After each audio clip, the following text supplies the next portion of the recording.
हरिओम। मैं आनंद साडिले आप सभी भक्तों का आपके चैनल पर हार्दिक स्वागत करता हूं। आप सब कैसे हैं भक्तों? आशा करते हैं आप महामाई की कृपा से, श्री श्याम जी की कृपा से, अपने इष्ट देव की कृपा से सभी प्रसन्न होंगे, सभी स्वस्थ होंगे। भक्तों, आज जानेंगे कि कालसर्प योग शांति के लिए क्या क्या करना चाहिए और कालसर्प दोष शांति के लिए कौन कौन सी आयु अच्छी मानी जाती है। आज संपूर्ण जानकारी कालसर्प योग के बारे में बताएंगे कि कालसर्प दोष की शांति किस प्रकार से करें। वीडियो को अंतिम तक जरूर देखें और जो दर्शक इस चैनल पर नए जुड़े हैं या यूट्यूब या फेसबुक के माध्यम से देख रहे हैं, चैनल को सब्सक्राइब कर लें और वीडियो को लाइक करें। तो आइए जानते हैं कालसर्प योग की शांति के क्या क्या उपाय हैं। राहु केतु 1.5 वर्ष 18 वर्ष में एक राशि 30 अंश चलते हैं। 12 राशियां 360 अंश चलने में इनको 18 वर्षों 216 मास का समय लगता है। यानी जातक की जन्म कुंडली में जिस भाव राशि में वे जन्म के समय होते हैं, गोचर में परिभ्रमण करते हुए उसी भाव में वे 18 वर्ष बाद जाते हैं। दूसरे शब्दों में कहे तो प्रत्येक 9 वर्ष के बाद राहु केतु जन्म कुंडली में अपनी अधिष्ठित राशियां गोचर में भ्रमण करते हुए एक दूसरे से बदल देते हैं। राहु की जन्मकालीन राशि में गोचर का केतु 9 वर्ष बाद आ जाता है और केतु की जन्मकालीन राशि में इसी प्रकार गोचर का राहु 9 वर्ष बाद आ जाता है। दोनों सदा एक दूसरे से 7वीं राशि भाव 180 अंश में रहते हैं, यानी एक दूसरे की 7वीं दृष्टि में सदैव रहते हैं। अतः 9 वर्ष बाद उनकी राशियों में अदला बदली होती ही है। तथ्यों के आधार पर 9 वर्ष का समय अवधि तथा 9 का अंक भी, क्योंकि 18 मास 18 वर्ष 216 मास 360 अंश व 180 अंश, इन सभी का मूलांक जोड़ 9 ही होता है। गणित के जादू को जानने वाले 9 की चमत्कारिक शक्तियों से अवश्य परिचित होंगे। जैसे 9 को किसी भी अंक से गुणा किया जाए, प्राप्त अंक का मूल 9 ही होता है तथा 9 में से कोई भी मूलांक जोड़े उत्तर में व्यक्ति का मूलांक ही प्राप्त होता है। वैसे भी 9 सबसे बड़ा अंक है। इसके बाद की संख्या में मात्र अंकों की पुनरावृत्ति होती है। यही कारण है कि जप माला में दाने 108 रखे जाते हैं, जिनका मूलांक 9 है, ग्रह 9 है, नक्षत्र 27 है, हर नक्षत्र के 4 चरण हैं। अतः कुल नक्षत्र चरण संख्या 27 गुणा 4 108 का मूलांक 9 है। अतः 9 अंक अति महत्वपूर्ण है। राहु केतु के लिए बहुत महत्वपूर्ण होती है।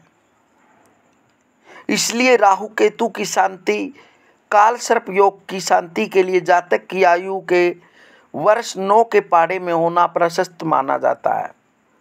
9, 18, 27, 36, 45, 54, 63, 72, 81, 90 जितना शीघ्र शांति हो जाए उतना ही अधिक व त्वरित लाभ मिलते हैं। व्यक्तित्व सुधरता है तथा आगे का जीवन उतना ही निष्कंटक, बेहतर व संघर्ष दुर्भाग्य अवगुणों से रहित हो जाता है।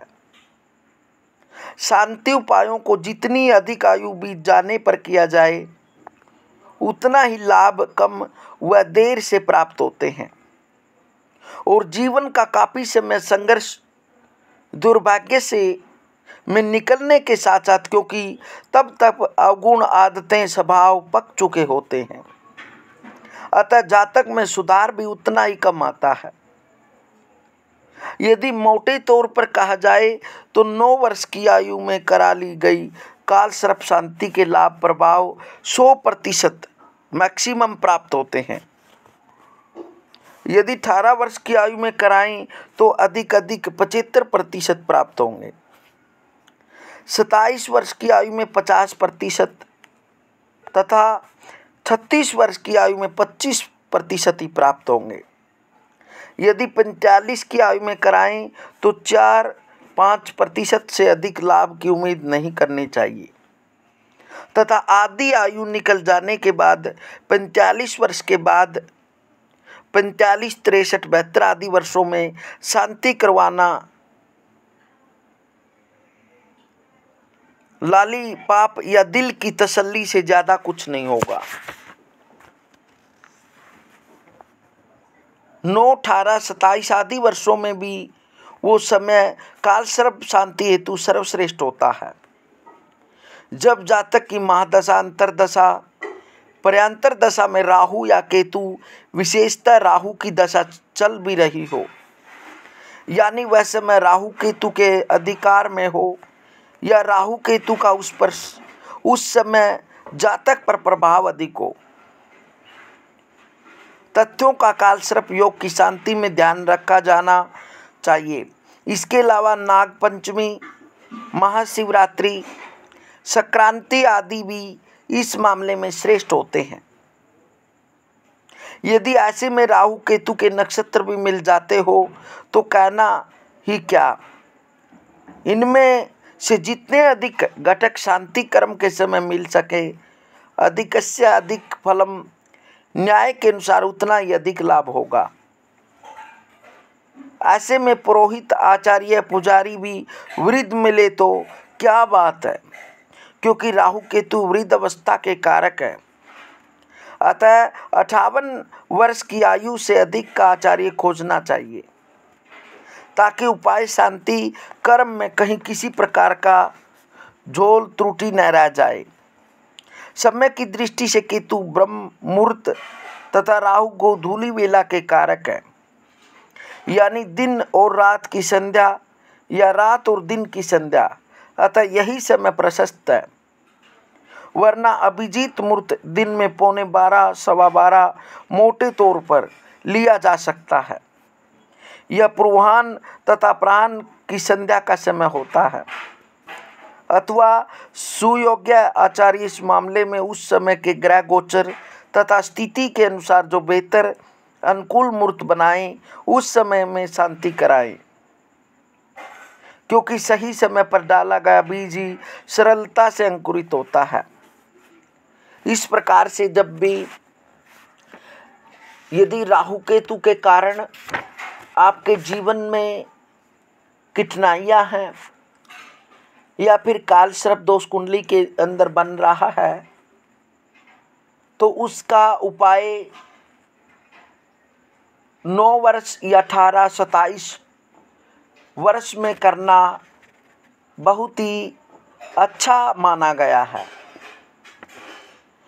और यदि जिस समय काल सर्प दोष कुंडली के अंदर बना हुआ है या शांति करवाना चाहते हैं, यदि राहु केतु के नक्षत्र है या दशांतर दशा राहु केतु की है, उस समय यदि काल सर्प दोष की शांति करवाएं तो और भी अच्छा रहने वाला है। क्योंकि जितना 9 वर्ष, 18 वर्ष, 27 वर्ष या इससे अधिक वर्षों में काल सर्प दोष की शांति करवाएंगे तो उतना ही कम लाभ प्राप्त होगा। इसलिए यदि कुंडली के अंदर काल सर्प दोष है तो उस काल सर्प दोष का उपाय जन्म से 9, 18, 27 वर्ष में ही करवा देनी चाहिए। इसमें शांति करवाने से अवश्य ही 100% लाभ प्राप्त होता है। हम कई बार आचार्यों के अंदर त्रुटियां निकाल देते हैं कि हमने तो काल सर्प दोष का उपाय करवाया था, लेकिन फिर भी हमारा कार्य नहीं बन रहा। अनेक प्रकार की मुसीबतें हैं, अनेक प्रकार की कार्यों में अड़चने हैं, जो कार्य सोचते हैं वह कार्य नहीं बन पाता, जहाँ भी जाते हैं वहाँ निराशा ही मिलती है। तो इसका कारण यही होता है कि हम एक तो दशा के अकॉर्डिंग या जिस समय जिस ग्रह की शांति करा रहे हैं उस समय उस ग्रह की दशा है या ना है, या फिर वर्षों के आधार पर हम शांति नहीं करवाते, इसलिए हमें उस शांति करवाने का पूर्ण रूप से फल प्राप्त नहीं होता। इसलिए कोशिश करें जिस ग्रह की भी जब आप शांति करवाएं उस ग्रह की दशा, अंतरदशा, प्रयंतर दशा या सूक्ष्म दशा, कुछ भी दशा हो उस समय होनी चाहिए। तब यदि शांति करवाएंगे तो अवश्य ही आपको लाभ प्राप्त होगा। मिलते हैं दर्शकों अगली वीडियो में, तब तक हरिओम।